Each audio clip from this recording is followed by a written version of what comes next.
لما أسمع الأخوة الفلسطينيين يقولوا لك وينكم يا عرب لما تصير عليهم حروب، أريد أسألك، تقصد الخليج السعودي لما انقصفت الحد الجنوبي وزعتم أوسمة للحوثة؟ هذول ذناب إيران أعطيتهم أوسمة لأنهم ضربوا السعودية. تقصد راح يرد عليك السعودي؟ ما يرد.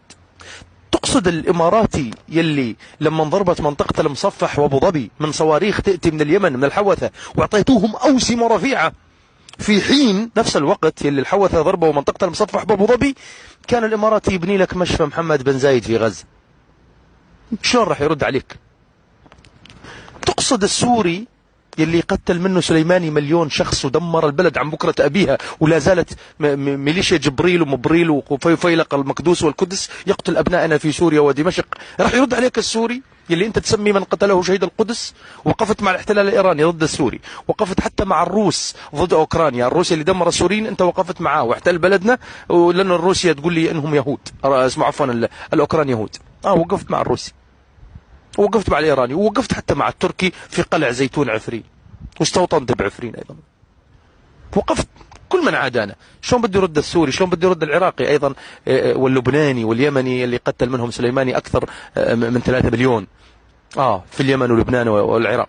كيف بده الناس هاي ترد عليك لما تقول وينكم يا عرب؟ لازم تفكر أنت ايش سويت. كيف يرد الكويتي لما أنت وقفت مع صدام ضد الكويت؟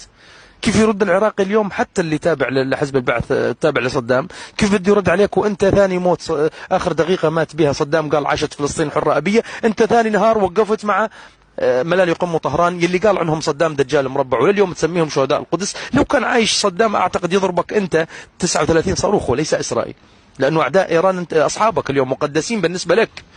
تقف مع قاتلنا وبكل وقاحة وتخون حتى الملك الحسن الثاني، المغاربة، محمد السادس، كلهم خنتوهم ووقفتم ضد كل شعوب الأمة. هي أسئلة يحق لنا نسأل. فلما تقول وينكم يا عرب ما راح حدا يرد عليك أساسا، لأنك أنت قبل فظعت بالأمة. تقف مع المادة ولا يوجد عندك مبدأ. ممكن تجاوبون على هذه الأسئلة؟ كيف راح يرد عليك العرب؟